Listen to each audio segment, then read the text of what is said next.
ama sa penin tu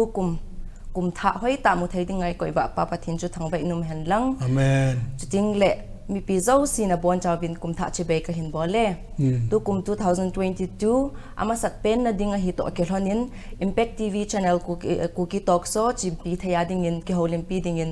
pu reverend S.Prim Vaiphei na kovin kum tha hi to hlana pathin thu to ke hlana kum hlung ke ya igal kai theina diwa chu amazon special ta ina ko hewin tu ni amazon e hol hung hlat theizin achunga ke pa thu isayovin na pai hepu ke holim nei pat masangin thu do ho ka pat masangin na ko mak ne khat mi pi ho na het num di nang ma chanchin le na family thu dol na ne khat ni hin se pi thai du oh ke ma chanchin hi le kaminta chu dim kho thangai japan galaya kanute kapate hi galji a gamla a alogi na wa gamla a geldim langa ka penji a geldim dim kho thang 80 bahin ain mi ho hin athanga chu ei ko le phadi hi ya dim chu la kapu min hi ya anga ya ka ngai nom lo japan khada ko le apu min aga ko ji khu kana ngai da lam ta ain tin ya chu kamina ki khel do lo le ka ti a khel le kana ngai tu jing it's so na chu metric exam kong boarding pha no form ka film na chu oi pu jo ri jo dori to ka ke ho na prim ma ka khel do prim Vaiphei it's chu kaminum da na hi in ka pin na mun chu hele gildim thang hi in it's chu kanu te ka pa te mol no tun kho chu om tapon isa chu anasen la yo hi in 1945 kum hi in April sa chu kana pin hi in it's agamin chu ei put sa wa gildim dim khotang 80 wa hin achule pathin lungsen jala kapahi christian masa loya hi in chule ei mila go helova in ko tangkhulo la yanga jong ama masa loya hi in pathin tu se ya muntin na chi ji ya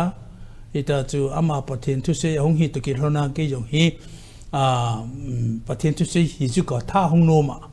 eseng zo na cha ma hi Christian masalo hiya chu sangsak Christian conference kat uma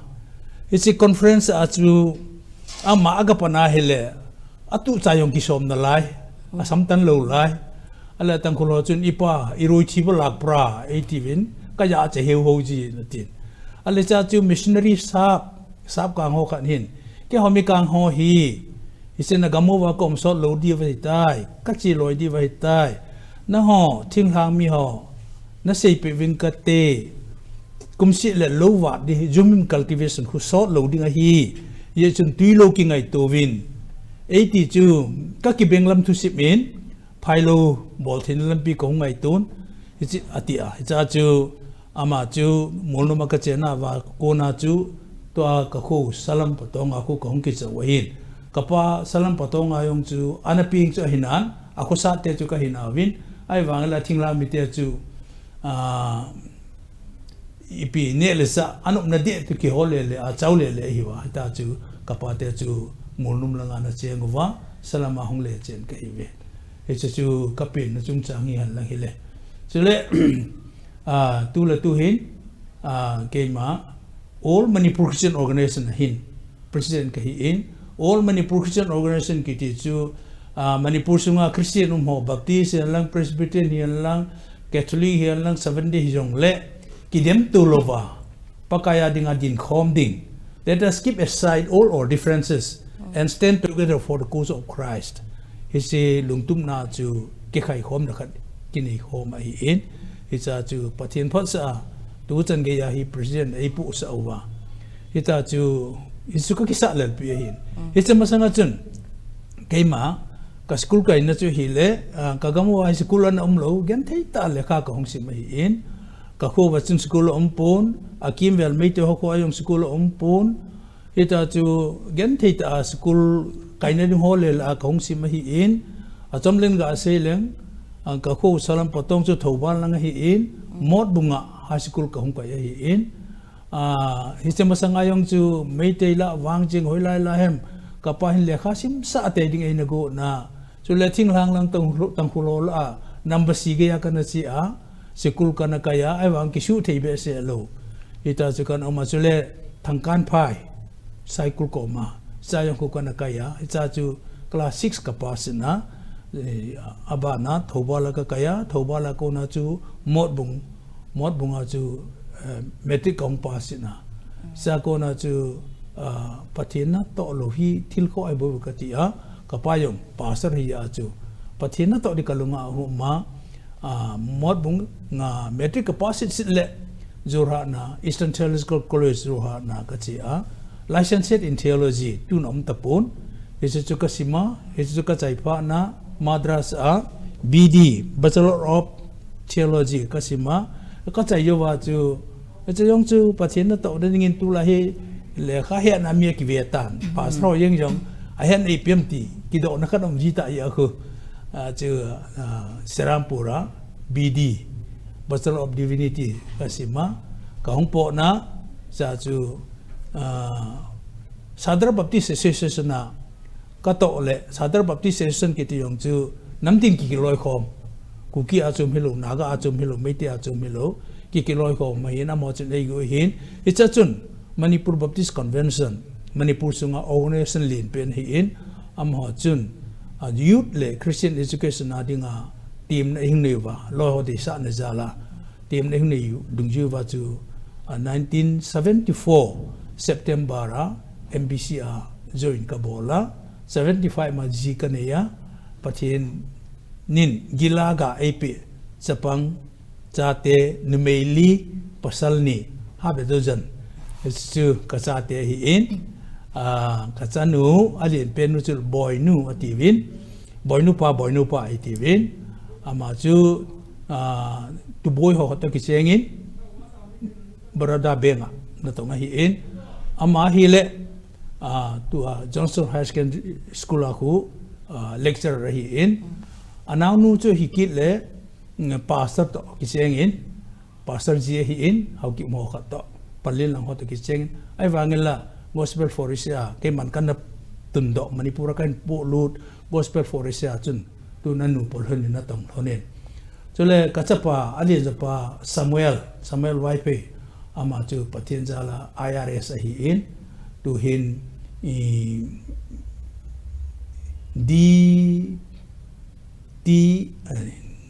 Director of DRI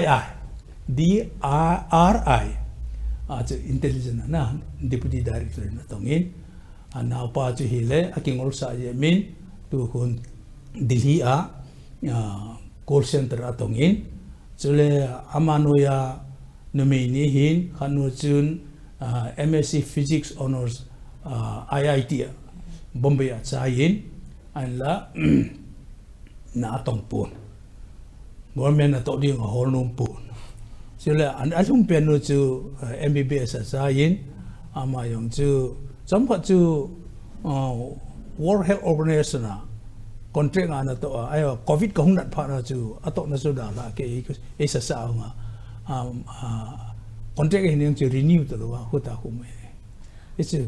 ka te chungchang ka family chungchang ka assistation athupi valin ke chu ka kam ka denum zingen na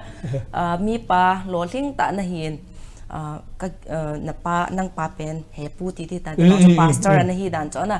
pathin na to hoi ta tong na hi ji wang chu hit to bang lom loma phat thei bu na na chan hi ding in ka ging chai na chapang ka hi wangin na cha te ho chu koi ma cha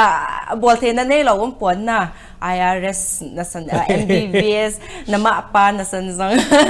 lo thing ngen hin pathin phat thei bu na chang mong mong hi chu kan muin na ha pa ai le pa abana na chalitin na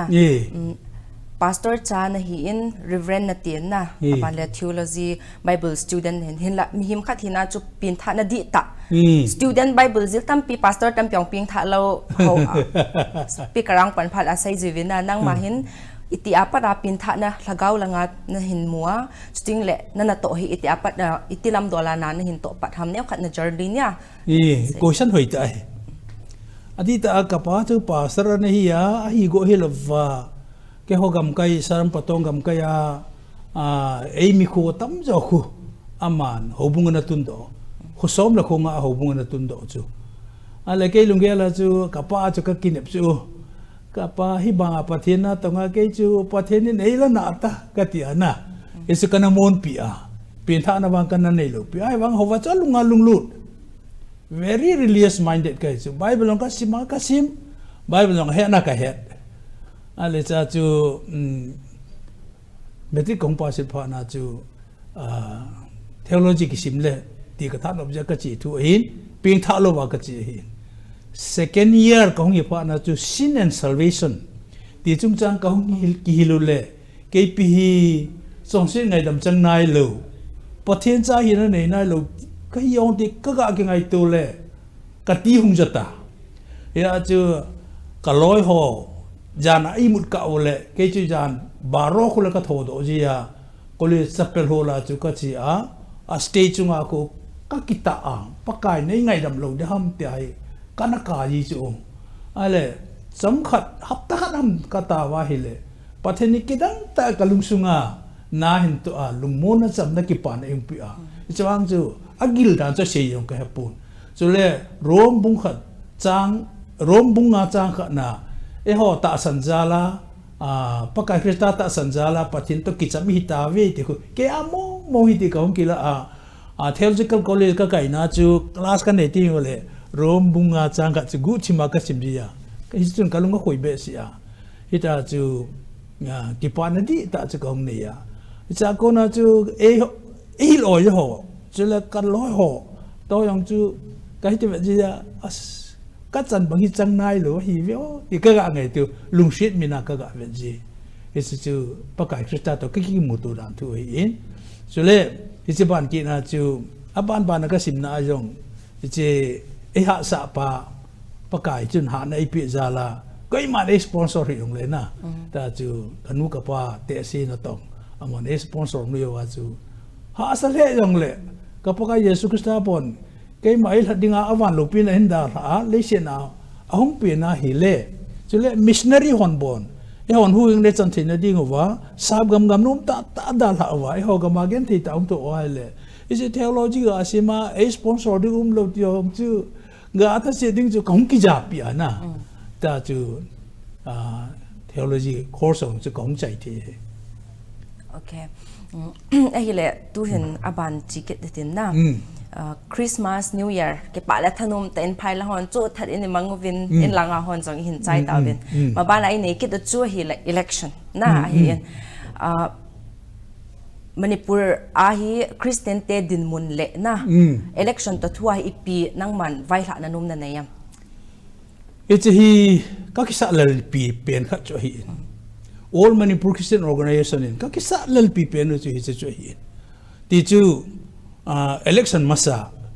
2011 kuma 2010 na pa di ti daitan hisa election jong chu free and fair election om na dinga hi hi kon panala ngayam hobung pastor panala ngaye hobung pastor nunga khat la golang khat a chon sit hon le vetna koyun boot capture bo holo vetna koilo chule mi khela vol hoyong vetna koilo chebangi pastor ngai dan adi thei ta poiti ai Manipura hill district yo si headquarters yo si ka chi wa consultative seminar for the pastors kativa kabol piwa lam kalang hila hoila hila ka chi so ke wa echi pastor ho ingai dan no di ta poiti ai ka se yuwa le amun wang ka se nom te pun mun kha na hi hi se di wa le thing noi golang ho ki hopi ma sa nga ye ka ki hopi nei ti wa thing noi golang ho chu ko hi wa hom I hobung member hi am ho che hon issue di lo ko ma su di ding I sei pe di wa hi ane cha angai lo wa ai thau yong le I ti vita chu em ya chu hi cha ngai lo wa ai thau wa le pasal li le nga ham ki thi le thung di thei tan te I bola thi na chen mo ki sa cha no ham na tan them gavin David ko ma nang mi ji na jon pe ta ga sei chu thil ba ai poi David chan hong tha te ai wala pathen nei so ka hi ti ki he ji a chu hita chu David so ga pho sal ngam ai hita banga chu to a thing no ho ching no ti ni ki sa e ho ni sei lo ko ma sei de he chu ke ho din mo nei na ta chu sei thi san ka sei bol thi san wang ka bol ai chu ka chi pi ve ale ka til bol of a success pena ka het chu mun tam ta awang a bol po win mun phebe phana hi election ki patni khule pasar pa nang mam ichi polling center chun ga chin lang koi machana pat masangin nangin taw na mangin lang ti chu muntam ta ka bor so chule postal jong mun chom ma kho ka ta wa please cast your vote by ballot not by bullet na ito hoge chu sei thi chan mang ka sei an tu chung pa hi etc dam ki go man lo ti da che covid-19 nom ja na ke chat lo the lu ta bang khana oma tu chung a yong hi bol thi chan mang ka bol na fel la uvin na ki pam hi to bang cho hi na i ngai chat pi pe nu ai ho hi politics to ho thu ki tu thei poi ti loi na aban le tu jong hin ivet le igam sungu manipur i chen naw mun hi bjp lit na ki cheng bjp vai na anu ya ki cheng a hi na a hi le to candidate tha ho jong hi ticket thi bjp angin ki chu danin asayo vin na ta ham cho ka he poi na ken a hin la chu mi him kha thin a chu lon hindi dei la chun a hat lang chu ki del ding so na man tin nang ma ngai da na nang ma mu da na hi ipitina gelam hi chi bjp to rss ho hi ai ho hi christian ho hin tam zo hin rss itile a hi lo lang ham bjp te la hi lo lang la ma ge lu min na chu bjp hi song le ami pa chu a phat a fel po wa hi le phazom ai lo le ipilungel na yam hi chu dung hi chi a hi all Manipur Christian organization president kat hina koi mas party ka dempo all Manipur AMCO koi mas party dempo ai wangin la hich ahin pathin eho banga eho salo na eho thelo na ding party wang chu hich wang chu kidei lo bai ala tu RSS na ti ho bang wang chun thing ta sei dinga Christian ho hi enemy ai mu bai in tu la tu anai tu nai cha ai ngayong chu jungli lal kiti cycle langa na pasal khat jamun kashmir langa christmas manga chi na nampu joy ram na jc ram jc ram joy sri ram joy sri ram ti sei sa te go no ba ale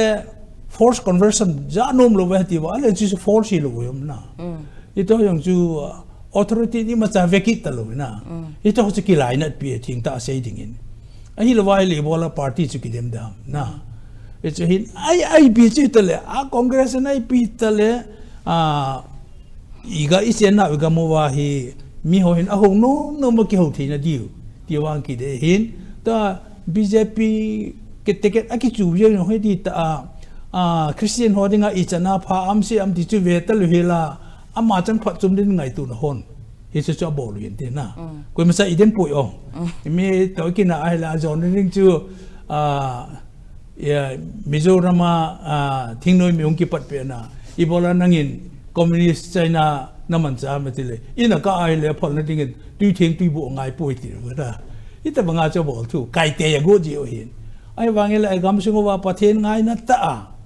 kai ding go hon wangan hi ti chun ga bol pon ti wangan kata santan kamudan wang he ki pam la in aban le khat jong kit na lai na hol cha hovel hi mai cham ki simpi politician ahung tam le zin lim la dunga jong i movie video jong i movie hin facebook whatsapp la hi chi hi e hola controversial issue ta in hung do ta na nang ma AMCO lamkai na hol cha lamkai khat hi na ana ipingai dan na le ya hi chi to bang hon na mu phat le hi chu aji chu hin ki ikhat le pa hi cha chu ki chai jing lo hin na mai chama kisim sa ova tauna pathina ki mancha sa ova pastor ho hama ko na zo phatle nam phwa vote gu sumle paya thal mangcha hung ki hung zaw je hina ki tu be se talo ham ana gela ipi chu ne phat chu ke gel gu ai pon wanoi nyong ki tu sa lo de na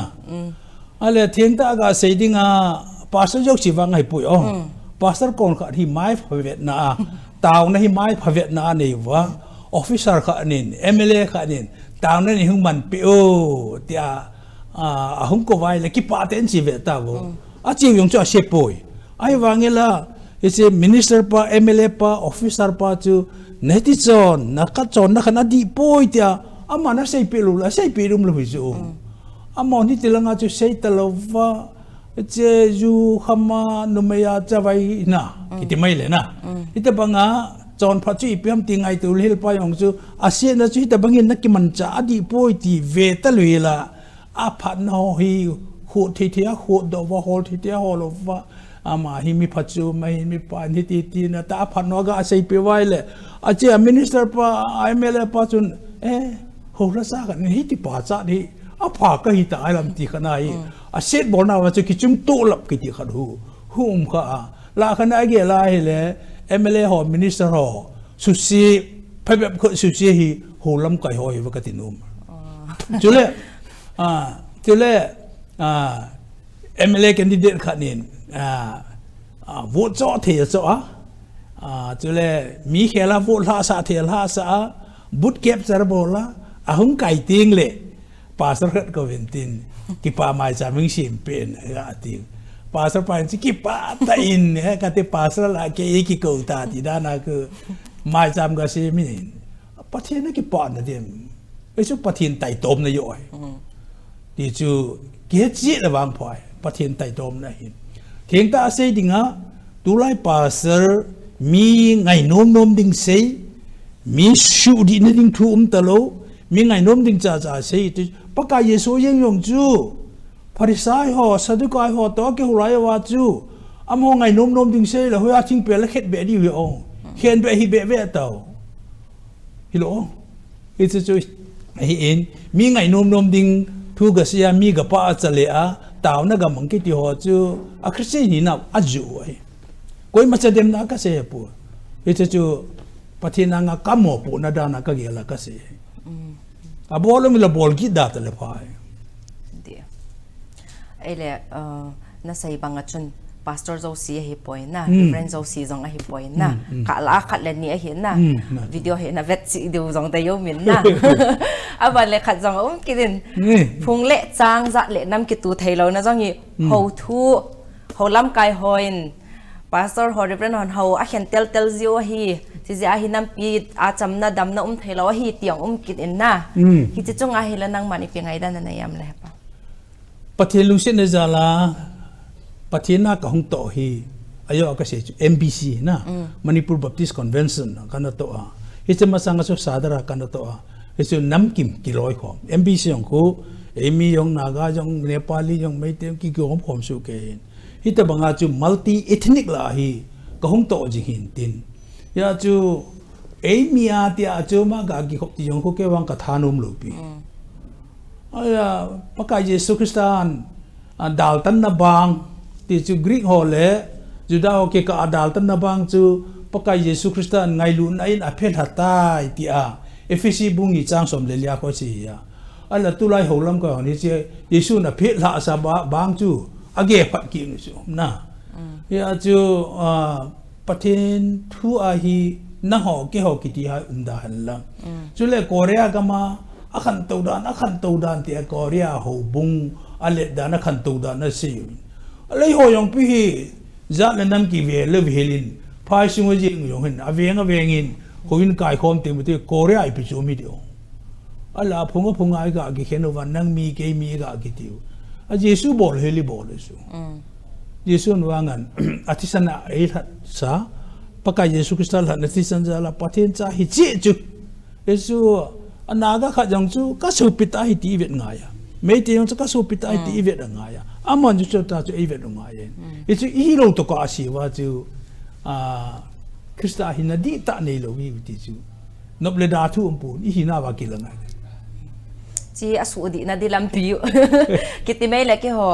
khusung jong ko in za sagi la sang khat ke ka he din na khusunga de chu khulin loi ne la ali dung zui jong ho bung jong tam ma jinga ke he zo ka in mai wang kha dum ka in tam idin ho bung ya ji gen na kha mi kha chun a phung a tam na zun jong ki din na in chi he pa asunga lam kai na tong pastor upa ki nei ho na pathina thagau di ta achan lo ji uwa hi hito bang hi thaya mai hi lo le lai sit khan to dung zo ya min jang anop sa na ding te dam alung mun na ding ke zo tham nang ngai dan na ne ya Yesu Krista cho kisan ni Yesu kisan jong le ami hi na thilo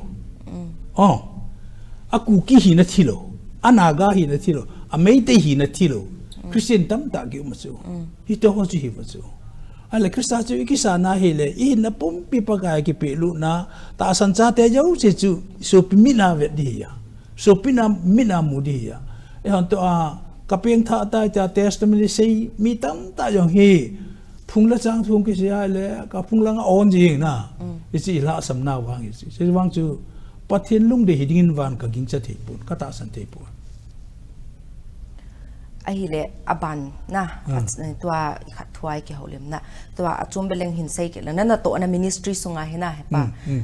ipi lang na chi piobam like I'm all Manipur Christian organization hi chona hele hen mei hlei hi jong hin tin tang kola bona include dan ham ipi telam dola na chi piova ipi je all Manipur Christian organization adita issue base boy na ka kium je vet sa na khana to election jong chu free and fair election um theina dinga koi machama velo wa na amun mona ka che wa consultation seminar ka bol tabang wa chu vet sa na khana in ko na ga hon ma che Dimapur na economic blockade an bol bang chu ke holai ka ko no wa ama office ko senapati ko be to cha ko ai po mi again thei be se iti wangin bol hi evin ti ai zon lo se ka thu chi se ta pho ki ti mai na ta chu na vale le thoba bui na net mun na chu na valut jing hoi da na bui na no mun na chu eki ngai cha na eki ngai cha na la khat ga se ki leng 2010 ko ma chu igamu wa muiwa hong ding chu government ja anum lo wa ma wa tin lo le atin pe no wa chu NSF Naga Student Federation lang kayo ko hi ma ko na Manipura hung di mong ki ti hilova oina mai program khat ne ya hung chu government te police on hem lo wa na khaw le ama chu mail thau ki sung lu to bang yeng ta wa ke ho hi chu ka hi po ve boy na siam hung ka hi po ve ke ho kin ka ne ve ti wang wa chu alu sa da pa na wa cha ma loi chu hung tom pa no wa a chu tile Manipur gari mong Nagaland lu thei pon te ta ben hong bo lu government I ma sei thei ta lo na sa na chu Manipur gari mong chu Nagaland na walu de chu very dangerous ya ispen ayong chu ave sa na kana ke holo hin white flag ka kita wa na AMCO for peace mission ka ti ora ken ka ke ka ma sa na gari ông cần cái na là các chị yengu ko hi ma che Nagaland Baptist Church Council lam ko ne ki thu pi wa na cha chu NSF lam ko ho to Naga Mother Church Association ho to Naga ho to hi to chu ki mu pi wa ai poi na long ha nu yong le na long ha na chu na phon do nu lam pi kha na phong do ta win mi again the chi wang hi bo hi win ta hai ka ga se yu ni ve ka siu la hon ta nang hi gu thang la dai la chun u min na mi bol thai ta jong ni ding gi ta ai ka bol thai dam ke ma na felding ai le ka he be num kharu min na am ko hi ki sei me le pa sponsorship ai lo le like finance lang ho tai na ho na ma cham ma ka ne lo pius na ho na ngai lut zalo wa chu pathin mi na pha gam sunga dia na bol hi jing dan cho ho bung kho sa di ho kun yo na thau ti man di ti ba um pi na ma na okay issue base phung le chang umlo bo na ja la na umlo a hi mong ding a hi na chi aban le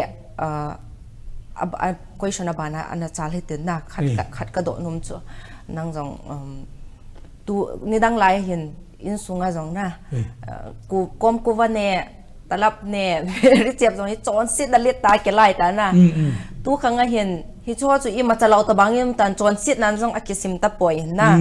lam lien la dung atia chorchan pur hung le chun nang cho infal on in ke chorchan pur mi ka hin na kapu na ke ma ta in jong kapu na khat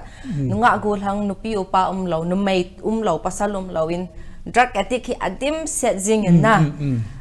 drug addict na ban zu kham sawa in sunga jong nu le pa tam ta o min na nei lo walzi ham ai lo nei pap kilo sit walzia bol jong tin na he pa hi chi ho na pu na thu na sai num ding ka ta san na nin sei pi thai deu ham hi chi chu gowa ne loji awan gam lu di hilopi was sirup chep loji awan gam lu di hilopi was wan gam lu theina dingin gowa ne adang kate wan gam lu theina dingin sirup chep dang kate no mi kol ho yong indo yong sirup chep lu gowa ne lu tam ta ma hula ai wala Christian expect a chu ga vet ki dinga chu nang ma chu paka Yesu Krista nakisana ama akona chon se ngai dam na chana ama akona hin khotha ana hina hi le nakampi chu adei lu ne na sim num nan adei lu na sim num dam nakama chu adei lu thu na sei num dam namina chu adei lu thil na vet num dam isu mai ta chu ya chu a peng tha chu kai ta ti a ju yong don ji na ai la wala goa yong ne talap yong ne yeng ki ti wang chu ki gel pha le wang pha koi ma se ide mai pui oh ai wang la pen tha na di ta ni la ke yong dum chu ka na chep chu heavy smoker ina ti wa chu mod bunga ka sikul kai la ting khon ka le kha khela jing ku exam ya ke holai chun PA ki ti to public administration jing ku exam ding ale ting kho chu ga hostel la ale hi chu ka ki choi lo la ji di le ki hello ale warden pa ko ma ga hostel ga ching ti le i phal hel ding ya cha ka ngu thi ma ka cha window ting ko ka le kha chung pe lo tong ngoi bo le nung pe lo hom ka te a ka ti ha o ka hi cho te hung pe warden pa ni hung mu chu ale dim ko tang ka te yes sir ka te dum jong ki chu ale ei mu nga ta ki job lo men ka do ta ki jo ba ka pa ya ka chi ale cha cho hung shen chu i bo lo ga hostel ran chi ham ta ha shen hung shen sir ni ngai thi min jing khu PA hi in ting khon ka le kha khel ni se ka ki la wa he nang ko ma phal na thum dang ni pe lo le hin awana namu lo ka ti ka ke le je kan ta hi ka che in sunga yong ka lut po ama yong ko ndong en ka ti le sei de ta lo pi su le ka so ya chu I mola dum na se pham dum ti ki la sir ke wang dum ka se ai wangela na anga wang nang ma za lo na wang ka chep le den ken gu thi ma ka chep mai nang man ne gu thi ma ka chep chu na mu le I pi ka sei da hum ka ti sei de ta lo pi su na isa ko na chu heavy smoker isa ka nga the lo pi su ai wangala Krista ka kisa na hin ko ki khel ka ni pha na chu agim nam no ka na num ta lo pi ke chung ta sa hi a che na ka se chu dum che mo chu ka dem ne he di pu yo ai wangala Yesu ni leo ki khel yeng te ti wang ka ta san thu ka se adi mo ken zong mi tampi number 4 na sana nakapa na to pastor here foreign hota ke chiang tu masang la jong chen ka he na pathin Jesu Christa dita ke san ho adia cho nothing is impossible te cho hizing na ko din movie na ipi hile ke olim naw chu no phle jong le chom khat break na laun tin he pa jong kim le tan te na ma jong chom khat akires ni pha na piu hite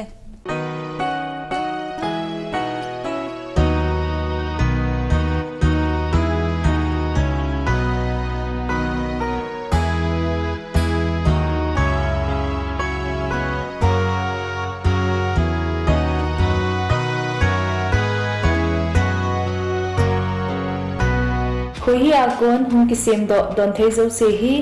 khoi zo thing sel akon kisim a hi khoi hi test the heart of Manipur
tun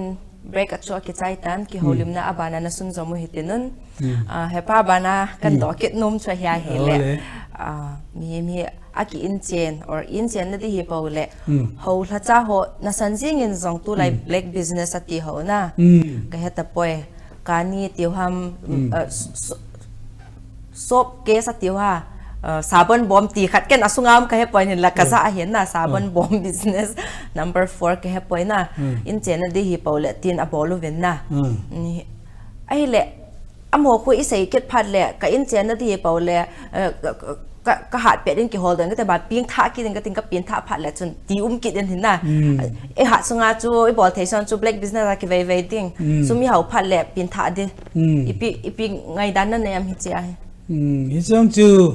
adi ta patin het lu ji ong patin het lu ji hin tin bailam ta ga sei ding in ka experience ka sing ka te na hobung khana hi chalai chu kani hi la ye ganja he hobung khana hi Christmas mangding ai ko chu ale lun nagena phatta ai bol pe chu lun nagena phatta ai bol pe u mei phu yang phatta ai go pe wa na ale ka kisila wa pasar pa chun nunga ani hung puya keito kali wa hi a ho sung chu a ho wang sei pung ka te ong a ho lai chu ka vel wa le ai ni na ai hu nu mu chu ganja le a ka to hi jo pi hi ganja ai lo ha amo ke ha ai lo le iti na tu nga mo ha ka ti le ama chun pasar pa chun es oi pu phata ka sa sa wa iti da na ong Christian non ganja ki tu ngai ong angai na hi ong ka te ai pu che ki bolo le kon sumun ka ni lo pi wa chu ale cha chu mi na anung sei di ke to ka ki ngai tu pachina wang ka ki tau chu ong pa ka hi ka so pi pa hi ipi iti ka don bu de ham ti ka ki ho lon wa ka lunga chu tau na ki mana ale ka lunga khat hong ki lang ta chu hita ka se ale pasar pa Manipur nam tin cheng khom movin nam tin cheng khom la hi ei mi ha gilo de sen na ki sei to more gari lu ki bole til ei mi ho Dimapur gari lu ki bole ti ho te pai mu ga di lu ki bole ti ho ichi ho ing pi hai in katile ja cha di ta ve kaloi nu pa chu kanu pa chu IT ro lang ni IT ro na ko na hunga hi le ma hing jo wa ko golangon gari na lam tinova kumon ta kum sa wa check a bolova mio chu check a bolova cha cho sumala pe yo pha no wa lu tavin ata alu na kha jeb de til kot ka kichuwin ale kapupa ti tan tin na kapa chun kaloi nu pa chun alle koila yong ki thang de hai mu nam dang in kol le vain ei bol jong leo ei la set piding ei ponat piding sa le na hon ei chi bol ye ngu atia ponata ka ko ma ho le ma chu i to yong chu ka sei pi so pasar pa ko ma chu cha chu pasar pa chen ai pu chi government yong di lo chu government hi na mo hi amad vai hong le cham kha je la ko ban ha do ki no cho je la ko na po te le min a bol ngai bol ta isa nga chu government hi na mo amad vai le ngai da mum le hel la mai pom min ban kap li yang le phai chu ati kan jong pastor ka ter hoi ita banga lut bol ho chu kap li ding ai la mo sa nga kap li ma sa ding khat ka he ka te koi ham ma nang ka le ei ja mi le lungang de chu iti dan ni nong oi pu vetang gari lut bol ho khun mi shbola pius mi wan bo chom se koi ma tha lo pius nang wang ganja le na bola mi sum yong da la chu le mi hin khoyong na su set na tha ka tia le alu lai kho jing chu na sei de ra ai pui chan long ma chu kana ge lo ri chu hi te bang chu hi henge kanele bol ji a sumamu a inu yong ki so nante na lo yong ki so nante ino yong ki sa nante ai wa ngala eche akani chun mi za da tha am isa ngai tu lu pi chu ta lampia mi khat lut ki gari khat lut ki bol han lang am ho cho abbanin ki sa li jing han lang asum po ki la han lang is suma chun in ki sa le chu ta khat ni lo it's a pet pe na tha tu hin tin to akani a all la tha chu la ki bang bang chu amho ko min ki sai kit le black business a ki chim ho hina amho ko mai sai phal amhon adon but na chu ki ho bo ka hi bo ve kit so corruption bol ho like official ana tong ho kit me ngena Manipur wise state wise ka he center wise ka ta poina corruption zong hi kit en ai le hi ten hi hapa corruption bol ho le black business bol ho hi thakhat ha me ro le ipiti na than khen di ham ne khat corruption ki tu sa pa hi amul ha ti ne ya ya chu to ka ni le ye lang chu le officer an sum gu ni on lang abona corruption ya chu le to e ho mong hi corruption ni na hop lu chi be se lu pi chu thing ta sei dinga hovin kaya khut be nga medicine nga lam jing asa yo la kilo thing khalo na nupi ita chu pathin tu so na se lo hovin kai se le medicine nga khut be nga lam jing asa yo la kg thing khalo ale bible kalung lu neta bible sim jing ala chu ya ko na la ham amitar ki bulo wa na gu uchima ki gu ita chu la ito bang chu song sin ai ge lo pi wo chu ito chu corruption hi chu ya chu government ai lang a ko ya yang la adi lo ma ki bol yo chu corruption hi chu ele chọn sit nan se le ai zong hi a chọn se la ki zau mai the a ki het lo wang ha an ki zau ko mai te hin na dan ni thil hi a hi le hiu gu zong ku cha sai gu zong ku cha yin corruption zong a chi za de nu min na sang khat gu zong tin lak khat gu zong de kro khat a bol zong tin ai le van ka ma pathi na mo hi a level ki panga a got de mai lo le chapang doi nan ki dang le ai lo le bo nai chan bo ti ki bang su ke ham got mu na chu ito chu ki le pathin tu sei lang a hung leng do ki ta na counseling lang hung leng do ki ta an ka ga se nom chu nang man ayo ajong chu thengphat di sei tan dum na chep ji a chu chong chi nei pon da mun chi din nei pon juna don ji a chong chi nei pon chi a chu da mun chi din nei pon chong chi nei a chong sna bo le ya chong se ngai dam chan pa ha nga ye chong se ngai dam na chan na chong se ngai dam chan kai tin na ki he teng le he neu ta ka ngun nom te be chu na a never len thum ta lo pi a di lo ki ti mong chu bol nom te be ta chu chi bolen ung pu ka pakai anom na dem ti na ki ngai tu nei te be ta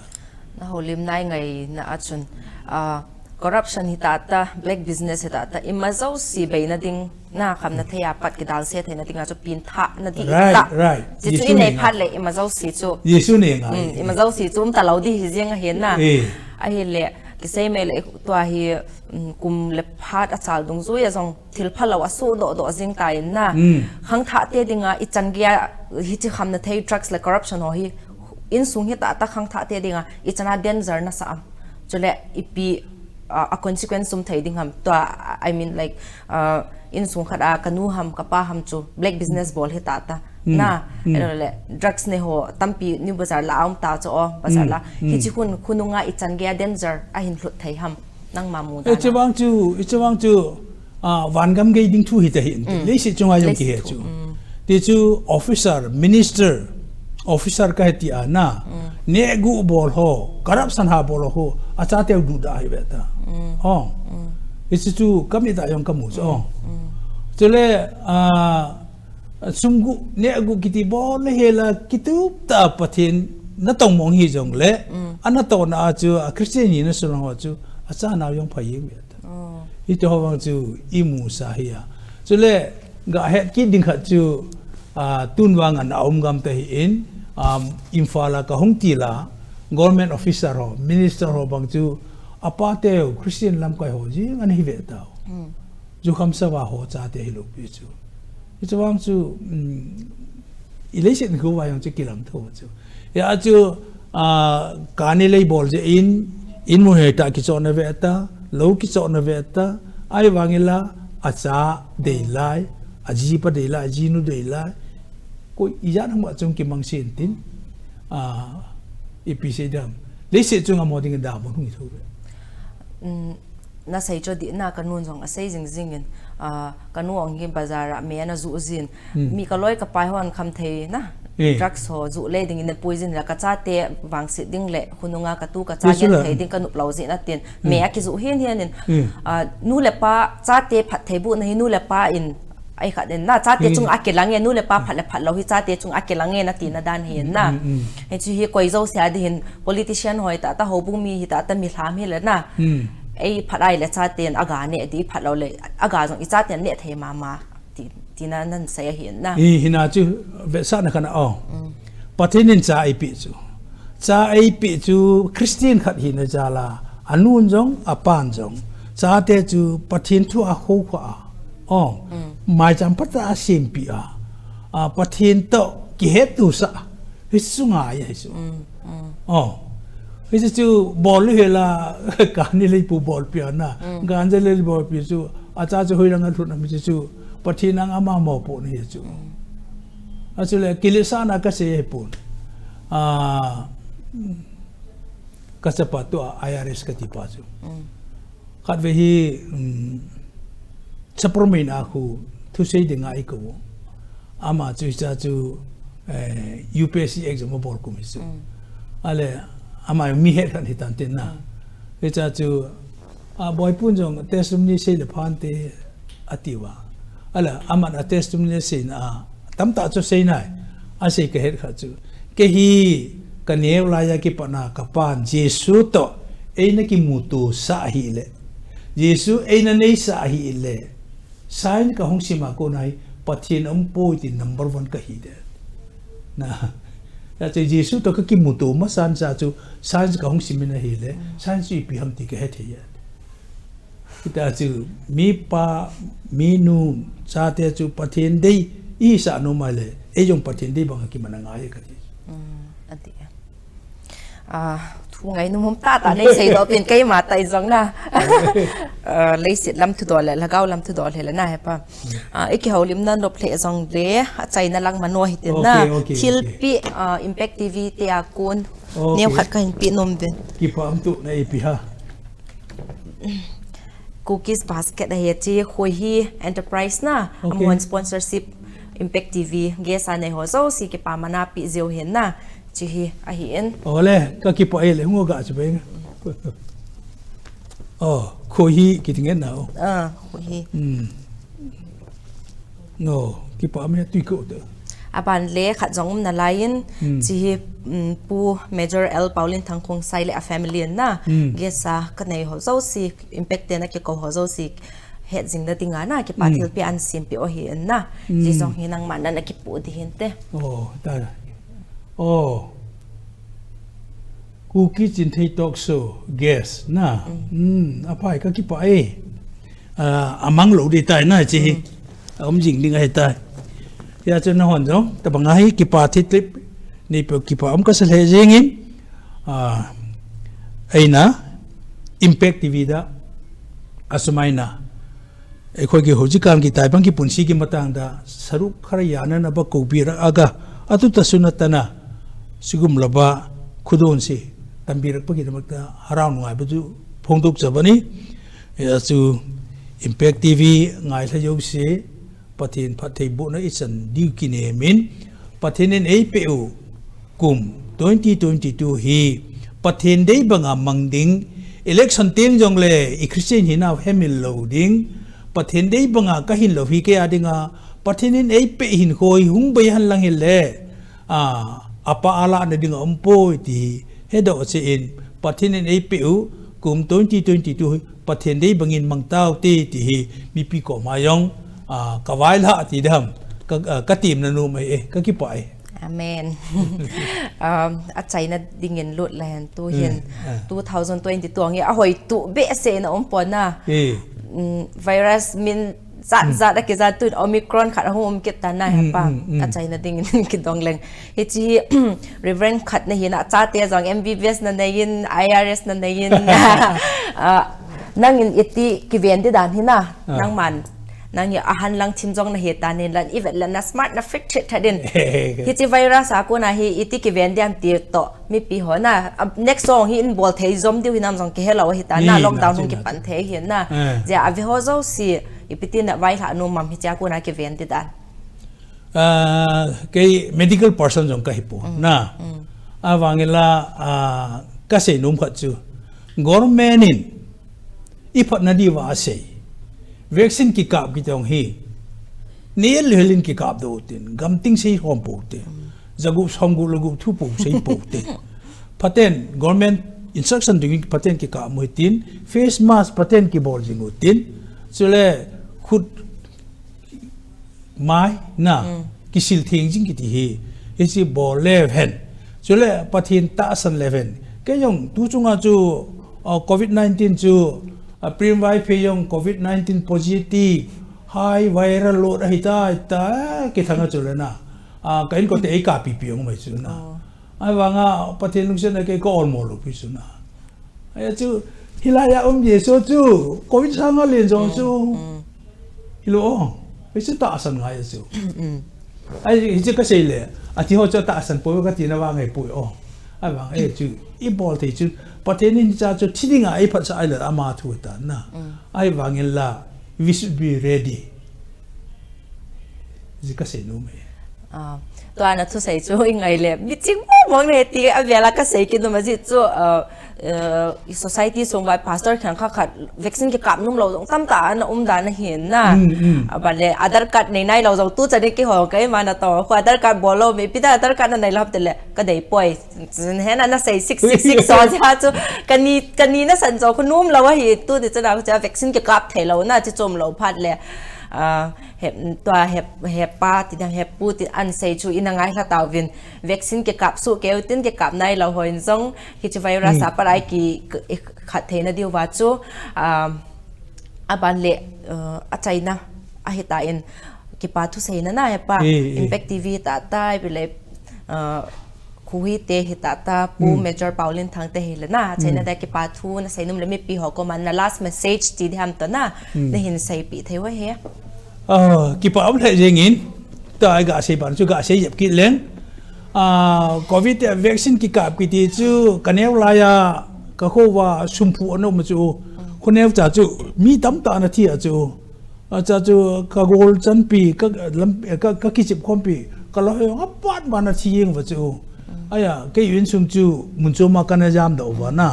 ale cha yang chu government ni pi bolem tika tha ba ti wa vaccine ni bo lo wa isa ko na chu ka ki hoi do chu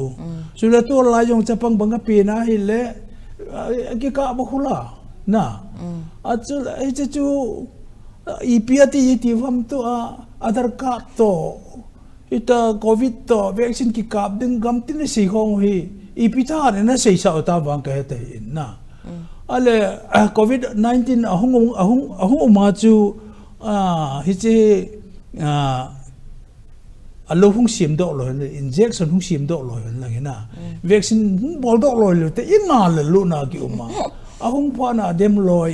yum ki ni wang si lum ta hi na alo hi che gam tin si khom wa bible to adu ata bible la vaccine tum lo pi su na is chu patenin mi hem ho chi na pi a cha chu me min pathin angan si dung ya che to hong sim do tin chu ju hit a pai ta ke wang ke kap do ai esin tin ki pa am ta jengin khat ve le ta hi impact ti wa hi holim dingin lam kai ho adi au loi pa lam kai pu kai lun loi ni hung tim hui ki pa am sa le jengin amo chunga ka ki pa in tu nai holim pi mi chunga jong ka ki pa in chule ta banga ki pa thil pi nei pi jong ka ki pa in chule it's kita yeng ding among the loading pu khai lo ni ning bol pi it's ipiti da memento ti da it's yong hi ka ki pa le jeng hi ti a China ka a se hian la ole pai ki pai ti ka ra jong se be ka he di ki pam ple jingin ki holim nau chno ple jong le chana hi na chai diu hitan tin he pu jong ki holim pi le anh nộp lệ gì nghìn gu lăng khăng thắt thắt hết to cái vàng này lại smart thế nên có việc apa đã không đầm độ thua xảy ra chút cái palm lệ gì nghìn New Year cũng thả ho imu kho một viên cái pasu cái viên muốn tin nào mua lên nào ho dâu si avelin cũng thả chỉ bé cái hin bolin chule covid zong corona thì ham zong ahung thả bắt cái tan su piu le nau te hoi na chi wa pathin gel do pumin in khumangin chule ki ven theina chanai ki venova I hing e kom I su piu nau dam ta yumwa kum kit 2023 gal dot dingin hin khumang chi dingin kai man ka hin deisa nau ka hin phungin chule miem hina tu ni interview ki bol na sunga ka sei hil ka sei valom le lung sit ta pathin mina I na ki ngai damuwa sei kha sun le pathin lopi na ding hin tin muntina chinpi thei Kuki talk show hin vezo sin a pon chawin nilha pha mangpha